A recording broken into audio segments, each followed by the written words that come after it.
Really? Yeah. It's a shame because he's, like you said, he's been remarkable, phenomenal achievements. Okay, yeah, as you say, well, hopefully he can sign off his time at Ineos with a performance. But we will see when we talk next week. Oh yes, and since we didn't mention Tao Geoghegan Hart, I'll just say that maybe Hugh Carthy could be a potential winner, a Brit could be a potential winner of the Vuelta. And I'm not just saying that because he is second overall at the minute. I'm not just saying that. Of course not. Okay, so we'll move on to. So I want to talk a little bit about boxing, if you will. Now, yes. The first thing, there's a couple of things that I've noticed in the last sort of week or so.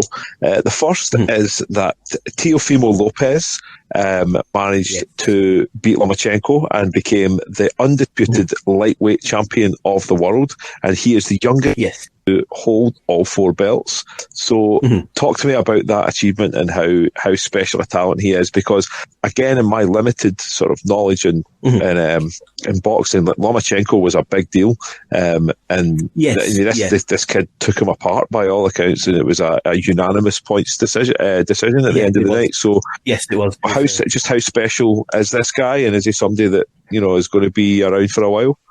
Yes. Well, they always say that staying at the top of the mountain is harder than getting to the top of the mountain. But I'll just quickly, just to put in context, the when you say the unified kind of lightweight, youngest sort of lightweight unified champion, the lightweight division is one of the proper divisions. This isn't like a technicality because it's been.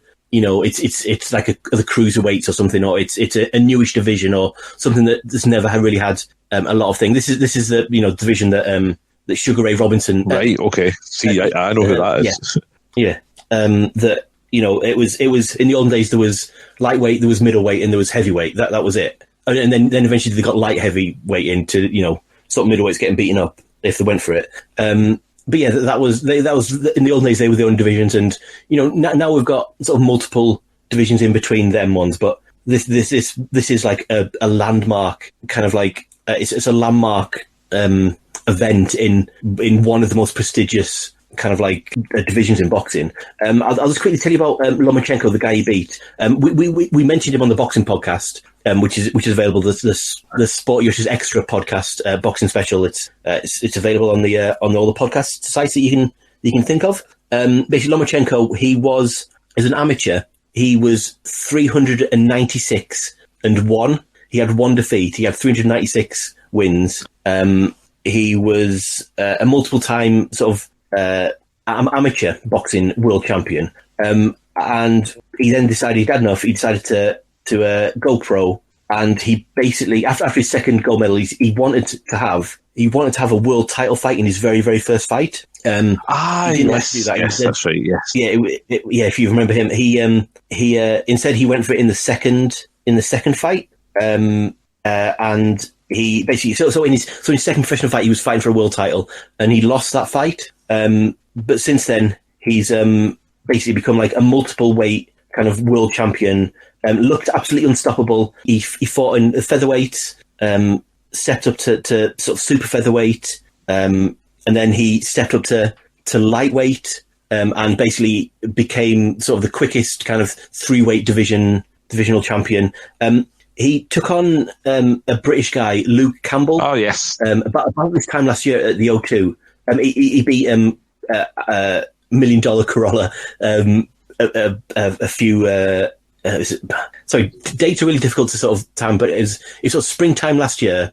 He beat Anthony Corolla, and then he fought Luke Campbell. And Luke Campbell's a skilled boxer. He was also sort of a gold medal winner in the Olympics. But he also Luke Campbell was a proper lightweight, an experienced lightweight. And although Lomachenko beat him easily, it kind of didn't show him up, but Lomachenko won by sort of 10 rounds or 8 rounds, depending on how. If you're going to be really kind, you only give it by like 8 rounds. But he won very, very handily, but he didn't dominate like he should have done against a sort of title challenger. And so I for one thought that lightweight was his kind of upper limit, and that maybe he'd even look at kind of going down a weight. But he took on, but by this time he sort of amassed 3 of the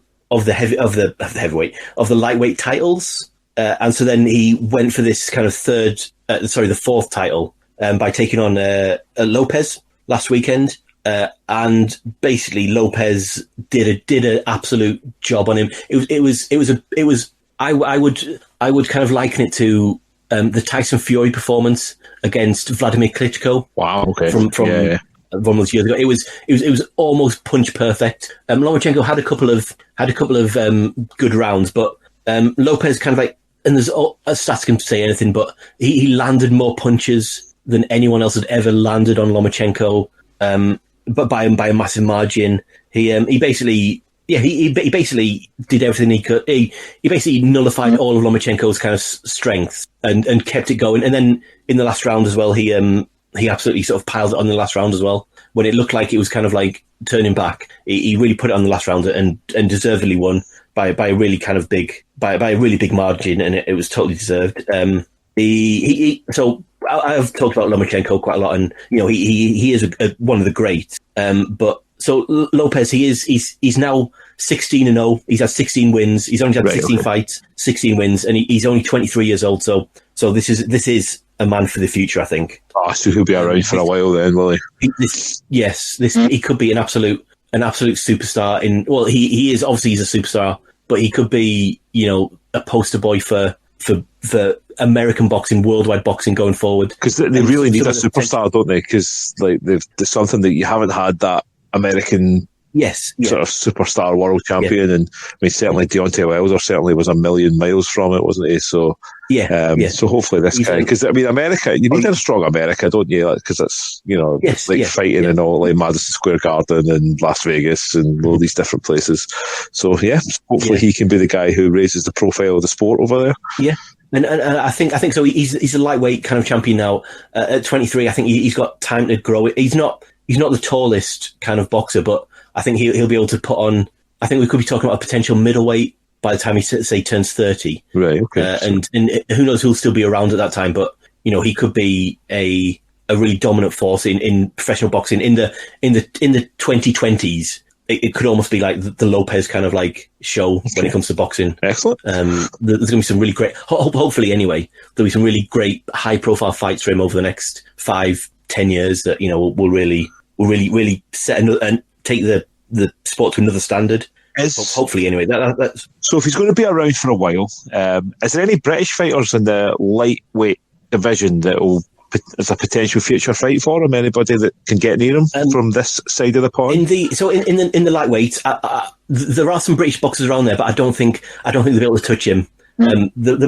We might see some British fighters take him on in the same way that sort of Luke Campbell and Crawler got shots at Lomachenko. More as the fact of the British boxing scene being in such good health that there's a lot of money to be made when fans can come and watch boxing again. The O2 Arena, the MEN Arena, there's 15,000-20,000 people who are willing to pay good money to see good quality boxing. But in the lightweight, I don't think there's anyone who could really give him a challenge. However, super lightweight, the old light welterweight kind of division, the super lightweight, Josh Taylor, who both me and Alan were big fans of, who's hopefully got a sort of unification fight himself lined up with Jose Ramirez for basically all of the super lightweight belts, and if he wins that, I'm sure that the calls for Taylor to fight Lopez will, I think, fight for both of them.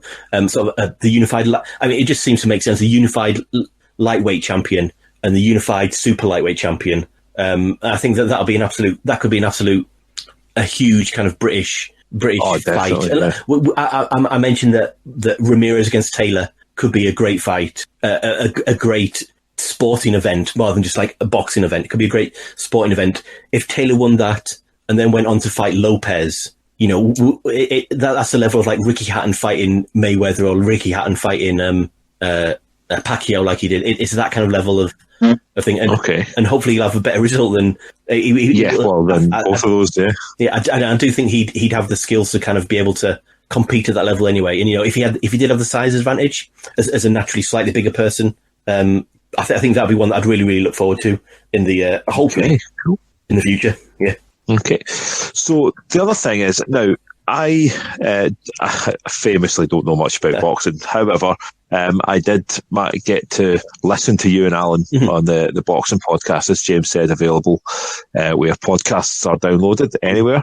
And one of the things, so I was flicking through the channels one night where Kelly had gone to bed, and I'd noticed that there was a fight starting on Sky. It wasn't on Box Office or anything like that. It was just on Sky Sports. And I was like, well, I'm going to watch this fight because it was Lewis Ritson, who's from Newcastle. And he had like the black and white on and everything. And I'm like, well, I'm gonna give this a watch. Now, I don't know a lot about boxing, right? But even to my untrained eye, Lewis Ritson lost that fight, right? Now, I was like, he's not. And the way he was fighting is like somebody's telling him he's doing well here, and but I'm like, but the other guy was connecting more. Like he was more aggressive, and I was like, and listening to the commentators had Ritson way behind, and so it came down to it, and even the guys, the opponent, he looked resigned to losing it. I'm like, am I going crazy here? And then it was a split decision. So Ritson was awarded the win. And so there's one guy gave it 117 to 111.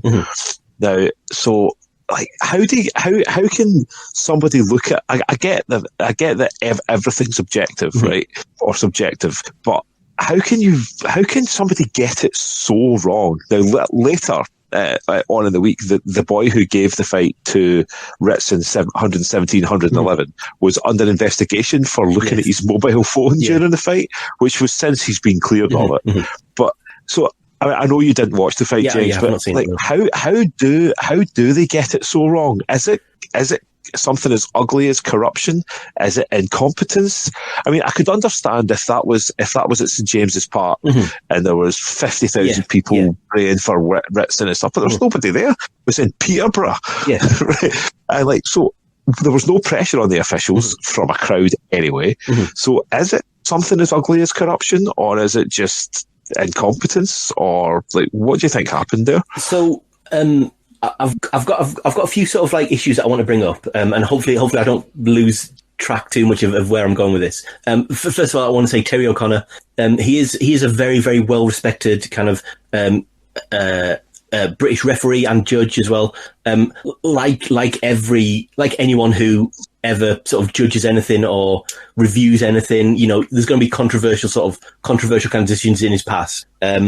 If you remember a long time ago, there was when boxing was on ITV still, there was it was a fight between, I think it was Matt Skelton and Danny Williams that kind of got and Terry O'Connor. He's a big tall guy, and so he covers a lot of he'll referee a lot of the heavyweight fights just simply because he's got the strength to wrestle them apart when they're sort of tangled up and everything. So there was a controversial sort of call where he stopped like action. He broke it up quite a lot. And then a week later, me and my stepdad and my stepdad's dad, we actually went to see Michael Hunter, a fighter from Hartlepool, who we went to see him in a European title defence, and Terry O'Connor was one of the Terry O'Connor, sorry, was one of the he was one of the referees. I think he was a judge, but he was one of the referees. And my stepdad's dad, he started heckling him and booing him, saying that he shouldn't have been breaking up the action. And if you've ever been to a concert, when they have the warm up act, it'll say be half full, you know like that. And if you've ever been to a concert where they have more than one warm up act, or like a support band, you know, the first support band that plays, there's no one watching apart from their friends and family. If you've ever been to a big boxing match, or big boxing sort of card, the first fights have basically their friends and family, maybe their training partners as well, and the absolute nerds like me who want to get there and see every single punch that's thrown. So my stepdad's dad was basically heckling this referee, you know, in a big auditorium, but with about 20 other people there. So, you know, it's so Terry O'Connor, you know, hats off to him, but Jack Cooper wasn't happy with you on that night. But anyway, my other thing to say was